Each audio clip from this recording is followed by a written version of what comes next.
Selamat sore dan selamat malam kalian yang ada di New York. Hello everyone, semuanya yang ada di Indo dan juga di Kanada. Salam sejahtera di dalam kasih Tuhan Yesus Kristus. Ini adalah masa yang sulit yang dihadapi bukan hanya oleh orang Amerika, tetapi oleh seluruh bangsa-bangsa yang ada di dalam dunia ini. Ada pertanyaan yang ditujukan kepada saya beberapa waktu yang lalu. Ada seorang teman dari Eropa bertanya, pada saat kita tidak tahu apa yang harus kita lakukan, apa yang harus kita lakukan? Nah, pada saat yang seperti itu, apa yang harus kita lakukan? Ya. Kadangkala kita menghadapi jalan buntu di dalam kehidupan, atau arah yang kita tempuh tidak mempunyai tujuan akhir. Dalam situasi seperti itu, kita bertanya, aku gak tahu apa yang harus aku lakukan. Harus berbuat apa ya? Pada saat kita merasa tidak bahagia dan kehilangan jalan, itu artinya hidup kita lagi mandek dan tidak bergerak. Hidup yang terjebak adalah hidup yang mangkrak, hidup yang terbengkalai, sama seperti banyak proyek-proyek mangkrak yang berada di negara kita Indonesia. Bertahun-tahun dan puluhan tahun mangkrak. Maju gak bisa, mundur gak berani, atau malu. Lalu apa yang harus kita lakukan? Apa yang harus kita perbuat pada saat kita berada dalam keadaan seperti ini? Saya membaca dari tulisan Petrus, 1 Petrus pasal yang ke-5, ayat 6-10. Ini pelan-pelan kita akan pelajari bersama-sama untuk memberikan kepada kita jawaban pada saat kita menghadapi situasi dan kita kehilangan jalan, kita tidak tahu apa yang harus kita lakukan. Inilah tanggapan dari Petrus bagi kita semuanya. Karena itu, rendahkanlah hatimu di bawah tangan Allah yang penuh kuasa. Sadarilah ada Tuhan yang penuh kuasa dalam hidupmu. Singkirkan semua kesombongan dan rasa benar di mata sendiri. Sadarilah bahwa Tuhanlah yang berkuasa dan memegang peran dalam hidupmu. Dengan demikian, Dia akan meninggikan kamu pada waktunya. Pada waktunya, Tuhan akan meninggikan kamu. Tuhan tidak pernah terlambat. Tuhan selalu tepat waktu. Pada waktunya, Tuhan akan menempatkan kita pada tempat yang mulia dalam pelayanan. Saat ini, Tuhan sedang mempersiapkan beberapa kita untuk ditempatkan pada tempat pelayanan yang mulia itu. Izinkan Tuhan mempersiapkan dirimu untuk ditempatkan pada tempat yang mulia dalam pelayanan itu. Selanjutnya Petrus berkata, serahkanlah semua kekhawatiranmu kepadanya, karena Dia yang memelihara kamu. Lepaskan kekhawatiranmu. Kekhawatiran tidak perlu dipertahankan. Kekhawatiran harus dilepaskan, ditinggalkan. Kekhawatiran jangan diopeni atau dipelihara. Serahkan. Dengan kata lain, buang, lempar semuanya kepada Tuhan. Tuhan adalah tempat di mana kita bisa melepaskan dan menanggalkan kekhawatiran kita. Keluarga kita bukan tempat untuk melepaskan kekhawatiran. Keluarga kita sudah capek mendengarkan keluhan kita. Mereka sudah hafal dengan ocehan-ocehan kita. Mereka bosan di kuliah tentang kekhawatiranmu. Teman-teman kita juga tidak mampu. Mereka juga punya beban kekhawatiran sendiri. Wah, ini telepon lagi. Paling-paling mau mengeluh lagi. Dikira dia sendiri yang punya keluhan. Kita semua juga punya beban masing-masing. Nanti kalau dia telepon lagi ya, nanti saya mau telepon Pak Yongki, supaya orang ini dinasihati. Orang lain sekedar memberikan kepada kita nasihat yang kosong. Ya, Tuhan, tolong ya. Ya, nanti aku doa buat kamu ya. Ya, sabar ya. Ya, Tuhan pasti buka jalan ya. Nasihat dan kata-kata seperti ini tidak bisa menghibur orang yang berada dalam jalan buntu. Petrus selanjutnya berkata, Tuhan yang memelihara kamu. Tuhan yang memelihara kita. Tuhan yang mencintai kita dengan kasih yang sangat dalam, dialah yang memelihara kita. Tuhan tidak hanya mengetahui, tetapi juga memperhatikan setiap detail kehidupan kita. Ya, lagu zaman lama berbunyi seperti ini. Ku tahu dia pelihara saya dengan cinta dan rahmat-Nya. Hidupku sekarang bebaslah. Ku tahu Tuhan jaga saya.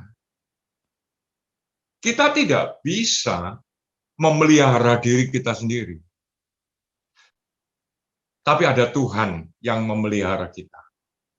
Ada Tuhan yang menjaga kita. Selanjutnya Petrus berkata, waspadalah dan berjaga-jagalah. Musuh-musuh iblis berjalan mondar-mandir seperti singa yang mengaum, mencari mangsa untuk ditelannya.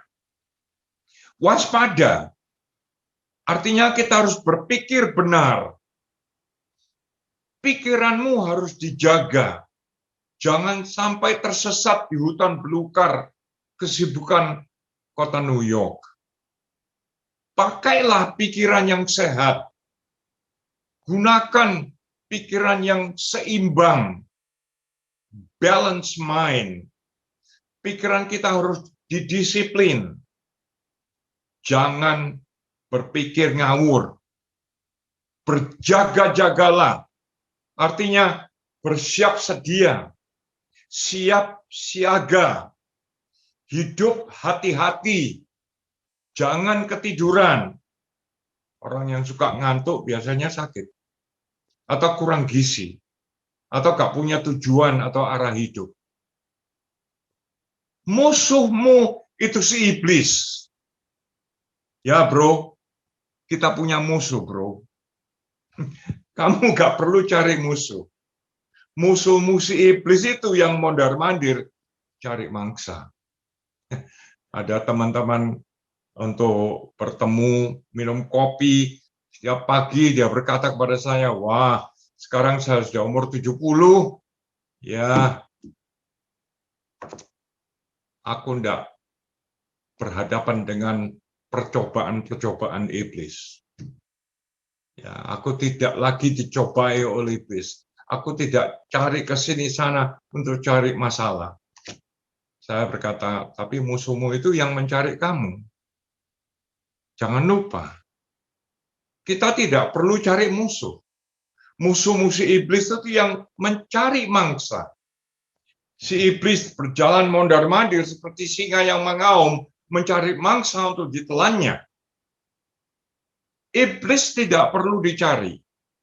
Dia justru yang mencari mangsa. Dan ayat ini berkata, lawanlah iblis. Berdirilah teguh dalam imanmu. Karena kamu tahu bahwa di seluruh dunia, saudara-saudara seimanmu juga menanggung penderitaan yang kamu alami. Lawan iblis. Bila kita punya persiapan untuk melawan iblis, iblis tahu kalau dia tidak akan berhasil memangsa kita. Persiapkanlah dirimu untuk berperang melawan iblis. Yakobus dalam suratnya yang pendek itu berkata, karena itu serahkanlah dirimu pada Allah, lawanlah setan, maka dia akan lari daripadamu. Kita bisa melawan serangan iblis dengan menyerahkan diri kita sepenuhnya kepada Tuhan. Ayat ini dimulai dengan kata-kata, serahkanlah dirimu kepada Tuhan. Jangan ugal-ugalan menganggap dirimu itu Tuhan. Seolah-olah kamu bisa mengatasi serangan iblis.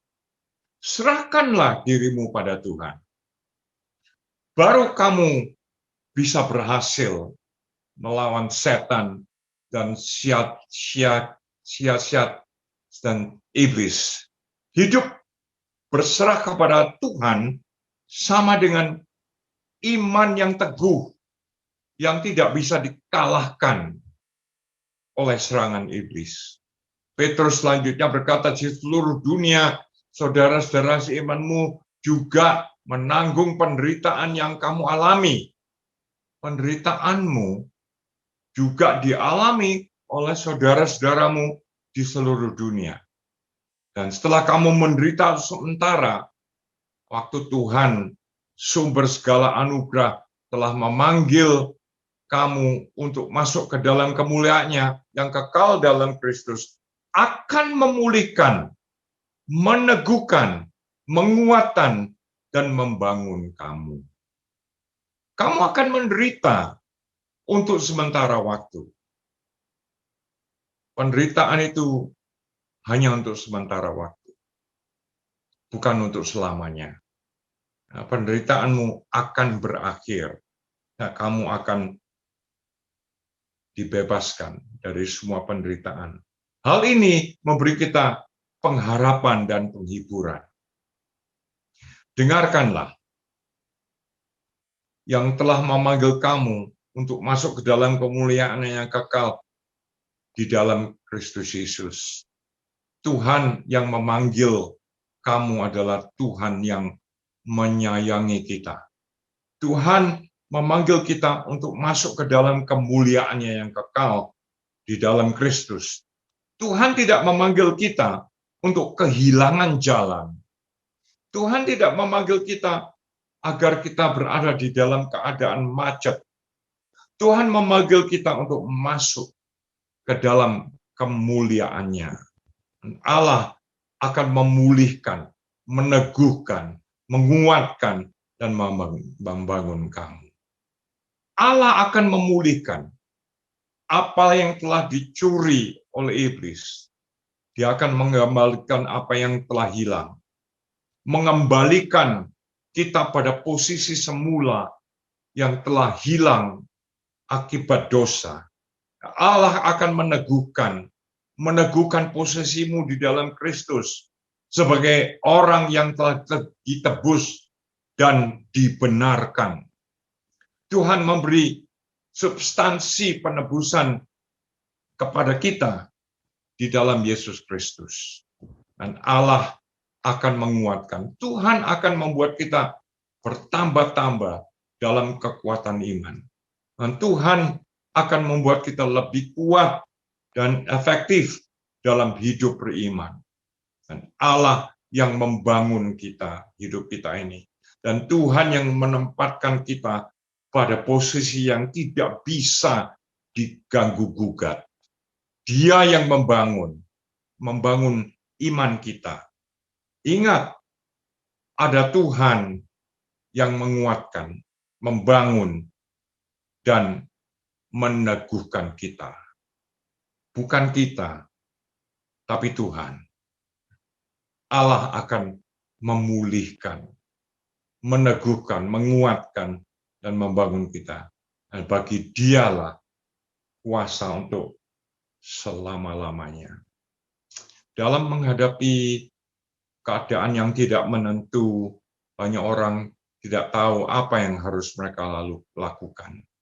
Ini ada beberapa pelajaran praktis yang saya ambil dari ayat 1 Petrus tadi. Yang pertama, kita harus belajar sabar. Ya, sabar itu artinya tenang. Tenang, sabar. Tenang. Ya, Ibrani 10:35 mengatakan, karena itu janganlah kamu membuang keyakinanmu, karena keyakinanmu itu mendatangkan pahala yang besar. Sebab kamu membutuhkan ketekunan untuk melakukan kehendak Allah, sehingga kamu mendapatkan apa yang dijanjikannya. Jadi tetaplah berani, dan janganlah ada siapapun di antara kalian yang melepaskan keyakinannya kepada Kristus, yang sudah kalian pegang teguh sampai sekarang. Karena keyakinanmu itu akan menghasilkan upah yang besar. Terjemahan sederhana Indonesia mengatakan, yang penting bagi kita sekarang adalah tetap sabar dalam kesusahan, supaya kita tetap melakukan kehendak Allah. Dengan demikian kita akan menerima semua yang dijanjikan Allah kepada kita. Pada saat kita tidak tahu apa yang harus kita lakukan, kita bisa terbujuk dengan mengambil keputusan tanpa pertimbangan. Sebab itu, jangan gusar. Tidak perlu tergesa-gesa. Kata nyerobot itu adalah istilah lama dalam bahasa Indonesia. Ini adalah kebiasaan orang yang tidak sabar menunggu. Istilahnya itu sabar, subur. Tidak sabar, cepat masuk kubur, ya. Is that right?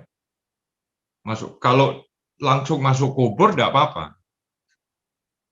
Tapi kalau babak belur dulu, tidak masuk kubur, itu yang susah.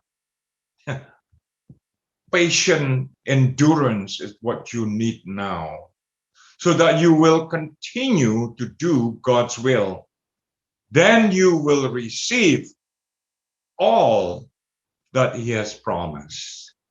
Yang penting bagi kita sekarang adalah tetap sabar dalam kesusahan, supaya kita tetap melakukan kehendak Allah. Dengan demikian, kita akan menerima semua. Garis bawahi kata semua. Semua yang dijanjikan Allah kepada kita. Saudara-saudara, jangan gugup mengambil keputusan dengan cepat-cepat. Ini ceritanya, wah, aku sudah umur 35 loh. Aku harus cepat-cepat cari suami. Gimana caranya? Ya asal laki, ya sudah toh. Hah? Mau apa lagi? Kalau perempuan, ya itu jodohmu. Aduh. Satu teman mengatakan, tahu-tahu aku sudah umur 55. Bentar lagi, aku nggak bisa cari pekerjaan yang lain. Sulit kalau sudah umur 55, 60, mau cari kerjaan, siapa yang mau terima orang tua? Ya toh, dia itu banyak reumatiknya, sakit jantungnya, ya sedikit-sedikit time off, 55, 60, apalagi yang 70. Sulit cari kerja. Ya, walaupun nggak halal, mau. Asal dapat kerjaan. Saya pergi dengan Pastor Yongki kemana-mana di New York. Saya melihat banyak orang yang tidak sabar. Saya melihat Pastor Yongki ini sabar oleh karena apa? Mobilnya itu ada tulisannya Bethany. Jadi harus sabar. Ya, jangan nyerobot, jangan motong orang, jangan bikin orang marah di New York. Terkenal dengan Bethany, bikin orang marah. Orang yang tidak sabar, lampu merah diterjang terus. Saya duduk di sampingnya, saya bilang, untung kita tidak mati. Dia bilang, tidak ada polisi. Ya, tapi aku tadi lihat kamu dipotret. Polisinya tidak ada, tapi kamu sudah dipotret lewat lampu merah. Nah, mungkin ini teknologi yang baru tidak ada di New York. Semua orang lewat lampu merah. Sabar adalah kemampuan untuk menerima delay tanpa merasa terganggu. Apa yang kamu inginkan sedang didelay, ditunda. It's annoying when I can't get my way right now. Ini kata-kata orang Amerika. Ya. Annoying, because I cannot get what I want my way right now. Orang sabar tidak gelisah pada saat menghadapi sesuatu yang tidak nyaman. Ada teman saya yang sudah lama menderita, ya, tangannya tidak bisa bergerak, menderita. Tapi oleh kemurahan Tuhan, walaupun sudah menunggu sekian lamanya, Tuhan membuka jalan sehingga dia bisa bekerja lagi di sawmill. Tidak gelisah pada saat menghadapi sesuatu yang tidak nyaman. Tidak cemas ketika menghadapi situasi yang tidak menyenangkan. Tidak bingung pada saat menghadapi gangguan atau orang yang menjengkelkan kita. Itu sabar. Orang yang sabar adalah orang yang mantap. Ya. Orang yang sabar adalah orang yang stabil. Orang yang sabar adalah orang yang steady. Orang yang sabar bukan orang yang quick temper, tetapi even temper. Patient person does not yap and complain, but quiet and steady. No, yap itu ngoceh terus. Ada orang yang ngoceh terus di New York mungkin tidak ada ya. Soalnya tidak ada yang mendengarkan. Ngoceh, oh karepmu. Tidak ada yang mendengarkan kamu.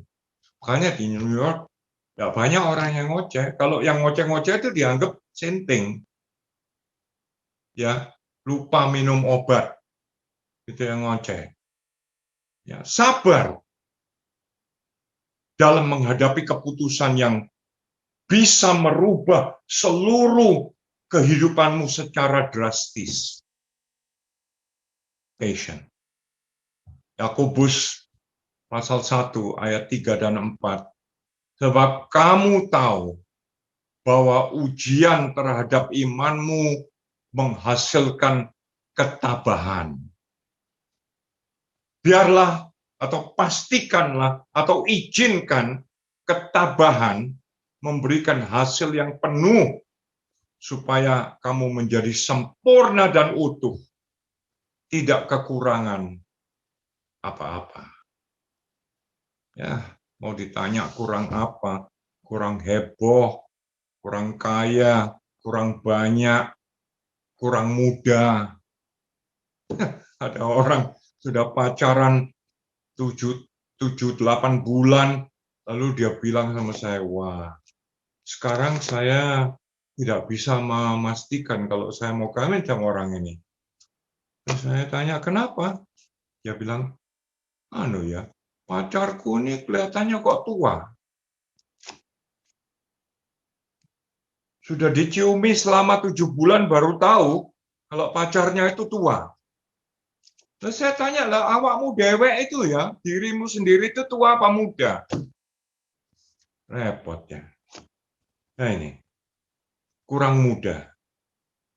Kekurangan bisa membuat kita belajar sabar dan berjiwa besar.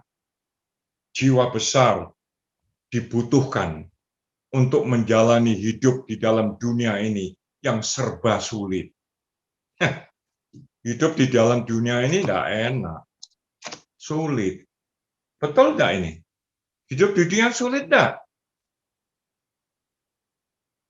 Mau enak? Ya cepat-cepat pulang ke surga. Tidak ada lagi kesulitan. Tidak ada air mata. Ada lagunya yang menyanyi seperti itu. Tidak ada air mata. Di mana? Di seberang sana. Walaupun sulit, masih banyak orang yang mau tinggal di dunia ini. Benar? Ya toh? Masih mau tinggal di sini? Masih punya rencana tinggal di sini? Ya ini, dunia ini sulit. Belajar. Bersyukur dengan apa yang ada padamu. Kekurangan adalah tempat latihan untuk penguasaan diri. Kekurangan membuat kita yakin bahwa mujizat Tuhan itu masih ada bagi kita. Bagi Tuhan tidak ada yang mustahil. Kita menyanyikan itu masih. Bagi Tuhan tidak ada yang tidak mungkin. Tuhan menghendaki agar kita belajar bersabar. Sabar dalam bahasa berburu artinya menunggu lama sekali sebelum melepaskan tembakan. Ya, 2 minggu lagi saya akan pergi berburu dengan teman saya. Secara aktif menunggu. Memastikan semua perlengkapanmu dan senjatamu siap pakai. Memiliki fokus yang jelas. Waspada dengan selalu siap. Sabar. Tapi jangan ketiduran. Pemburu yang sabar biasanya diberkati dengan makanan di freezer untuk sepanjang musim dingin. Yang nggak sabar itu melepaskan tembakan, tapi tidak dapat apa-apa. Soalnya gusar. Ini nasihat praktis yang kedua, terus berdoa. Filipi 4 ayat 6, janganlah khawatir mengenai apapun. Dalam segala hal, berdoalah dan ajukanlah permintaanmu kepada Allah. Apa yang kalian perlukan, beritahukanlah itu selalu kepada Allah dengan mengucap syukur. Banyak orang yang gagal dalam berdoa. Ya, ajaran tentang doa ini sudah diajarkan berulang-ulang kali. Mereka hidup penuh dengan kekhawatiran untuk mengambil keputusan yang mendesak. Sudah jelas kita tidak tahu apa yang harus kita lakukan. Orang lain juga tahu, kamu tidak tahu apa yang harus kamu lakukan. Wah, berat. Aku gak tahu apa yang harus aku lakukan. Wah, susah. Berdoa. Pada saat kita menghadapi situasi di mana kita tidak tahu apa yang harus kita lakukan, berdoa. Doa tidak perlu dijadwal. Doa itu seperti bernafas. otomatis tarik nafas, menghirup O2, oksigen, mengeluarkan napas CO2, karbon dioksida. Demikian halnya dengan doa. Menampung berkat kehidupan dari Tuhan dan menyerahkan semua beban berat kita kepadanya. Sama halnya dengan bernapas. Bila kita berhenti bernapas, apa yang akan terjadi? Saudara tidak perlu mati oleh karena COVID. Saudara akan mati kalau saudara berhenti bernafas. Makanya bernafas itu penting. Demikianlah halnya dengan doa. Kerohanian kita pun akan mati kalau kita tidak berdoa. Ya, doa. Gimana ya caranya doa? Doa itu bukan mengemis. Doa itu bukan memaksa. Matius 7 ayat 7 berkata, mintalah. Dan hal itu akan diberikan kepadamu. Carilah, maka kamu akan mendapat. Ketoklah, dan hal itu akan dibukakan bagimu. Tuhan Yesus berkata dalam Yohanes 16 ayat 24, sampai sekarang kamu belum pernah minta apapun dalam namaku. Mintalah, dan kamu akan menerimanya, supaya sukacitamu menjadi penuh. Minta. Sampai sekarang kamu belum minta apa-apa dalam namaku. Artinya di dalam otoritas nama Tuhan Yesus. Bukan otoritas dirimu, tapi otoritas nama Yesus. Yakobus 4 ayat yang kedua, kamu menginginkan sesuatu tapi tidak mendapatkannya, maka kamu membunuh. Kamu iri hati dan tidak bisa mendapatkannya, maka kamu berkelahi dan bertengkar. Kamu tidak mendapat karena kamu tidak meminta. Matius 6, 26. Lihatlah burung-burung di langit yang tidak menabur, tidak menuai, dan tidak mengumpulkan dalam lumbung. Tapi Bapa surgawimu memberi mereka makan. Bukankah kamu lebih berharga daripada mereka? Prinsip berdoa ini, kita datang kepada Tuhan, kita minta kepada Tuhan. Dan yang kedua, dengarkanlah suara Tuhan.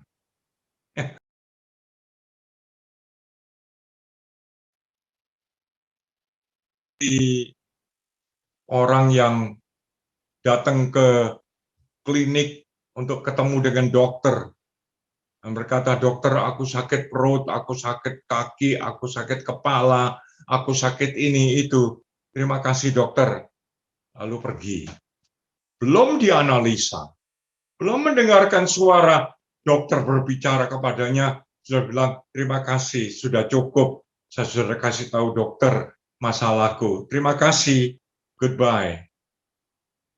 Ya, ini orang yang aneh. Seperti ini nggak ada di New York, pasti nggak ada. Kecuali dia lupa minum obat.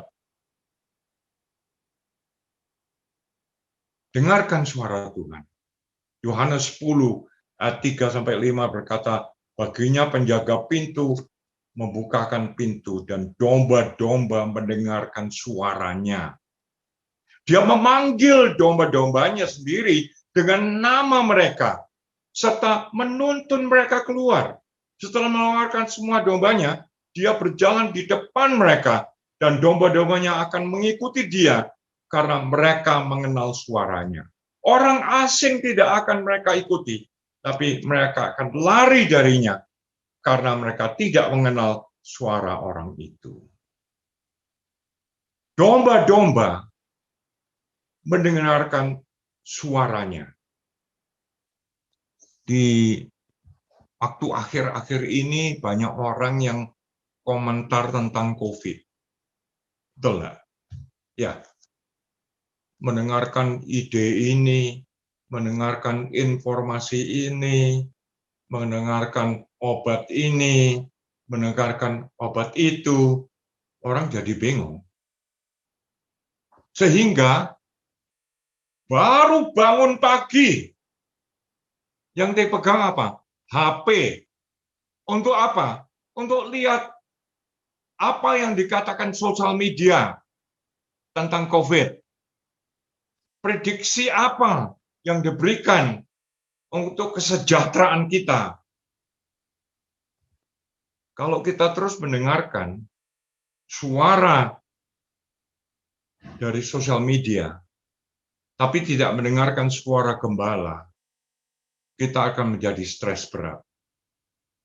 2 hari yang lalu ada orang yang stres berat.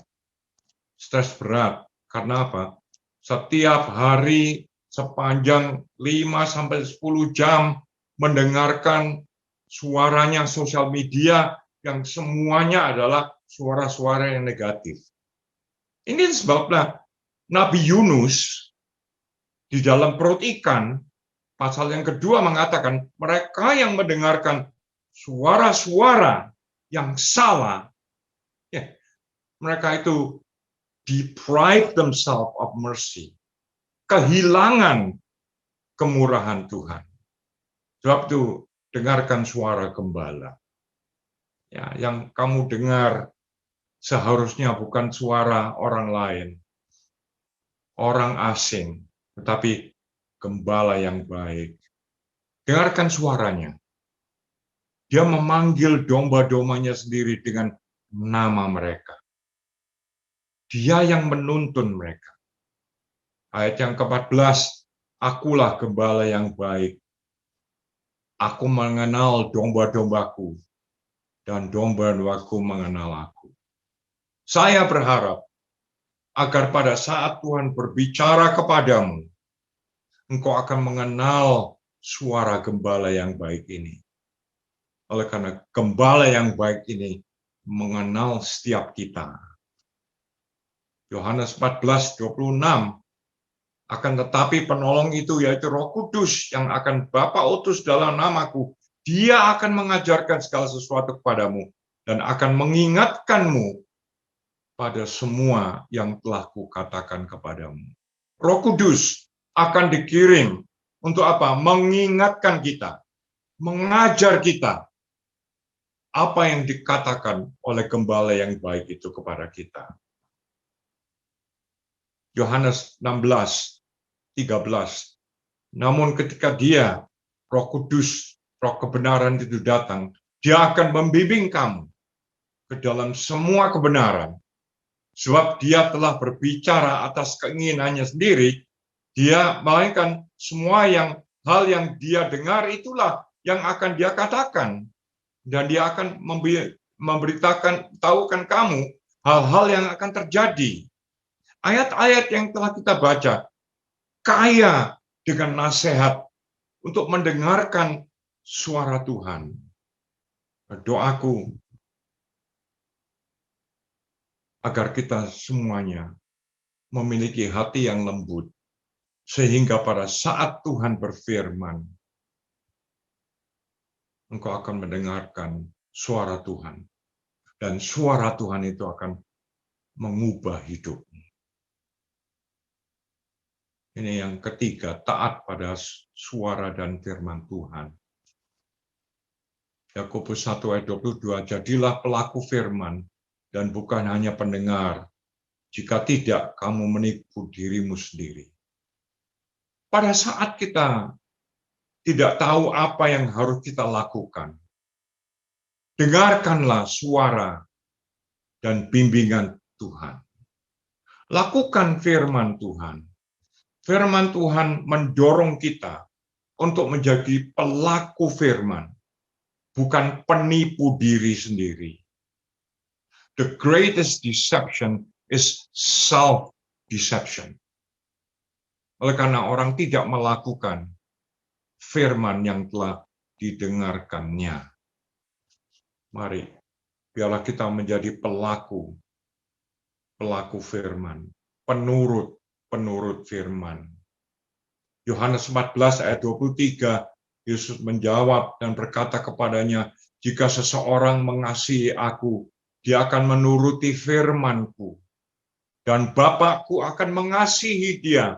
Nanti kita akan datang kepadanya dan tinggal bersamanya. Jika seorang mengasihi aku, dia akan menuruti firman-Ku. Dan Bapa-Ku akan mengasihi dia. Dan kami akan tinggal kepadanya dan tinggal bersamanya.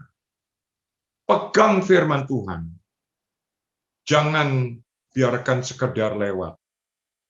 Jadikan firman harta dalam hatimu. Renungkan firman Tuhan. Izinkan firman Tuhan mempengaruhi seluruh aspek kehidupanmu. Pada saat kita tidak tahu apa yang harus kita perbuat, kita perlu menjadi pelaksana firman. Melaksanakan firman adalah wujud dari kasih kita kepada Tuhan. Bagi pelaksana firman, Tuhan berkata orang itu dikasihi atau dicintai oleh Bapa. Bagi pelaksana firman, Tuhan akan tinggal bersama dengannya. Matius 7 mengatakan tentang rumah yang dibangun di atas batu, angin tiup, banjir datang, hujan datang, rumah itu tidak roboh karena didirikan atas batu. Mendengarkan dan melakukan. Ya, barusan ini bulan Juli yang lalu, badai Elsa datang melanda New York. New York subway kebanjiran. Air memenuhi jalan-jalan, gorong-gorong air meluap dengan air. Jangan dikira hidup manusia ini aman-aman saja. Hujan akan datang, banjir akan datang, angin akan bertiup. Bencana alam akan terjadi dengan tiba-tiba. Rumahmu tidak akan roboh bila dibangun di atas batu. Orang yang mendengarkan firman dan melaksanakannya adalah orang yang bijaksana. Tempat kediamannya, tempat dia berpijak, dibangun di atas batu. Batu menjadi fondasi yang teguh dan aman. Orang yang mendengar dan melaksanakan firman akan hidup aman. Yes, akan ada banjir. Yes, akan ada hujan. Tapi dia aman.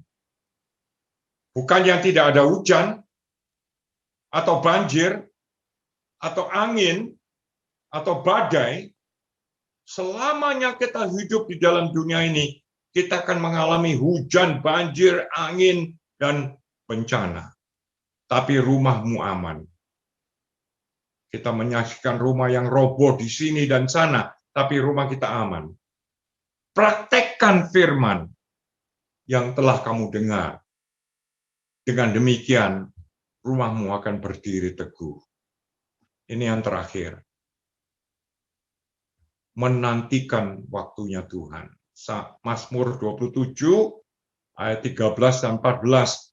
Aku yakin akan mengalami kebaikan Tuhan dalam hidupku di dunia ini.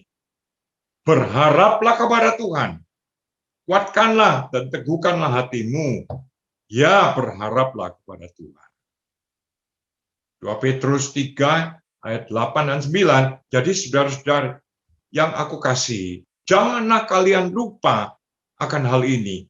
Hitungan waktu bagi Tuhan dan bagi manusia tidak sama. Bagi Tuhan 1000 tahun sama seperti 1 hari, bagi manusia sebaliknya, bagi Tuhan 1 hari sama seperti 1000 tahun bagi manusia. Bagi kita rasanya seperti 1000 tahun, padahal hanya sehari. Jangan kalian terpengaruh orang-orang yang berkata, ternyata Tuhan menunda-nunda, terus akan menepati janjinya. Sampai sekarang kenapa Yesus belum datang kembali? Jawab yang benar untuk setiap orang yang berkata seperti itu adalah Tuhan sabar terhadap kamu karena Dia tidak mau kamu ikut binasa. Tuhan masih memberi kesempatan kepada kita orang yang berdosa untuk bertobat. Tuhan tidak terlambat. Dia pasti akan menggenapi janjinya. Tuhan itu sabar, mengizinkan kita untuk belajar dari apa yang kita alami, agar jangan sampai kita binasa, tetapi bertobat. Yesaya 12 ayat yang kedua ini adalah ayat yang terakhir bagi kita untuk renungkan, sesungguhnya Allah adalah keselamatanku. Aku akan percaya dan aku tidak takut karena Tuhan. Tuhan adalah kekuatanku dan puji-pujianku. Dia telah menjadi keselamatanku. Tuhan tidak sekedar menawarkan keselamatan atau jalan keselamatan, tetapi pribadi Tuhan sendiri adalah keselamatan kita, dan Tuhan adalah kekuatanku, puji-pujianku. Dia telah menjadi keselamatanku. Rest in the Lord and wait patiently for Him. Don't be afraid because of him who prosper in his way, because of man who carries out wicked scheme. Marilah, kita akan terus belajar secara praktis untuk berdoa, minta kepada Tuhan, mendengarkan suara Tuhan, mentaati suaranya dan firman-Nya, dan akhirnya kita mau menantikan waktunya Tuhan. Ya, banyak di antara kita sudah menyanyikan indah pada waktunya. Pada waktunya siapa? Pada waktunya Tuhan. Ya, indah. Jangan berhenti berdoa. Ya, terus berdoa. Jangan izinkan hal yang tidak penting menyelewengkanmu dari fokusmu kepada Tuhan. Jangan terus pegang HP. Aeroplane mode. Wah, tapi tidak bisa zoom kalau aeroplane mode ya. Nah, jangan sibuk chatting dan mengumbar mulutmu untuk menyebarluaskan masalahmu.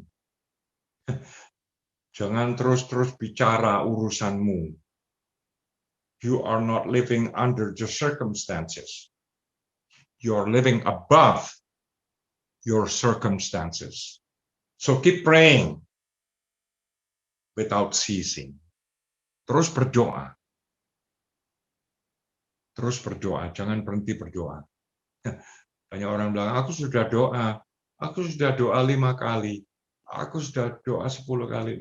Doa itu tidak dihitung berapa kali. Doa itu terus-terusan. Jangan berhenti berdoa. Terus doa. It's okay to keep on praying. Terus berdoa. Dengarkan suara Tuhan. Nyatakan permintaanmu kepada Tuhan. Taati firman, lakukan, kemudian sabar menantikan waktunya Tuhan. Saya harap bagi kita yang berhadapan dengan situasi tidak tahu apa yang harus kita lakukan, kiranya firman Tuhan bisa membantu kita untuk terus datang kepada Tuhan, berharap padanya. Dialah jawaban bagi kita. Jesus is the answer. Ya, social media ini, Instagram ini is not your answer. Bukan jawabanmu. Facebook itu bukan jawabanmu. Teman-temanmu di Facebook itu semuanya not for real. Berarti itu namanya hanya virtual friend. Sewaktu-waktu kamu bisa di-unfriend sama mereka. Ya. Jadi coba carilah Yesus sebagai sobat yang setia. Datang kepada Dia.